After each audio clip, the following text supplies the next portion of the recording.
Nay wa Mitego ametumia ukurasa wake wa Instagram kuweza kuitakia kila la heri familia ya Mange Kimambi ambao kwa sasa inapitia wakati mgumu. Na kuhusu issue na taarifa ambazo kwa sasa zinasambaa na kuleta uvumi na taharuki kubwa sana, ni baada ya kusambazwa kwamba Mange Kimambi kwa sasa ugonjwa ambao unamtesa na kumtafuna ni ugonjwa wa kansa, na kama tunavyofahamu kabisa kwamba kila mmoja imekuwa kizua la kwake. Kwa hiyo kumpata yule mtu ambaye yuko sahihi kabisa na kuzungumza hali halisi, labda pengine ye mwenyewe angeweza kuzungumza kwenye vyombo vya habari, lakini pia na hata kwa kujirekodi na kutuma video kwa Maria Sarungi, huenda ingewasaidia Watanzania na wale wote ambao kwa sasa wanaendelea kufuatilia hali na afya ya Mange Kimambi. Lakini kwamba Nay wa Mitego katumia ukurasa huo kuweza kuwaomba pia Watanzania waendelee kumwombea Mange Kimambi kwa kuwa ni Mtanzania mwenzetu, haijalishi kwamba yuko nje ya Tanzania ama pia alikuwa na madhaifu kiasi gani, lakini ametumia fursa baada ya kuona kwamba picha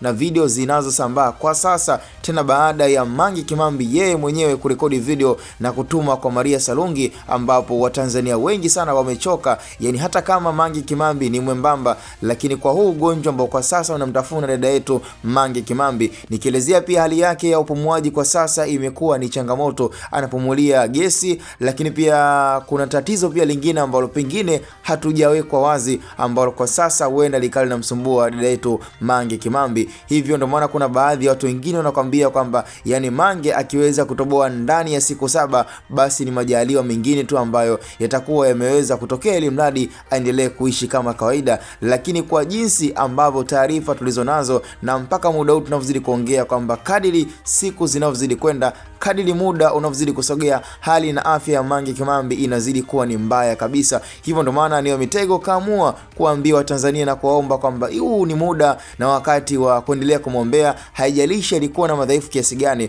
kwa sababu kuna baadhi ya watu ambao kwa sasa wanaunganisha matukio na kuchukulia kwamba kwa sababu mwaka jana walikufa watu wengi sana kutokana na chanzo ambacho Mange Kimambi aliweka uchochezi, basi haya ndo malipo yake. Jamani, haijalishi kwamba haya ndo malipo yake, lakini tuweke pia zile chuki pembeni na tuweke pia ule upinzani pembeni, tuangalie hali na afya ya Mange Kimambi kwa sasa. Kama ni kumwombea kama kawaida, mambo yake yaweze kukaa sawa na aendelee na harakati zake za kupambania pia taifa la Tanzania. Sasa nitumie fursa kukuomba ewe msikilizaji na mdau ambaye uko sambamba na Hatuboy Media, unaweza kutoa ushauri wako, maoni, lakini ningependa pia tuende kumtakia kila laheri dada yetu Mange Kimambi, dada wa taifa. Cha msingi kama kawaida, usisahau kuweza kusubscribe, kulike na kucomment na kuwa kwanza kupata full update zetu zote za Hatuboy Media. It's me, msanuaji kama msanuaji, and this is how we do.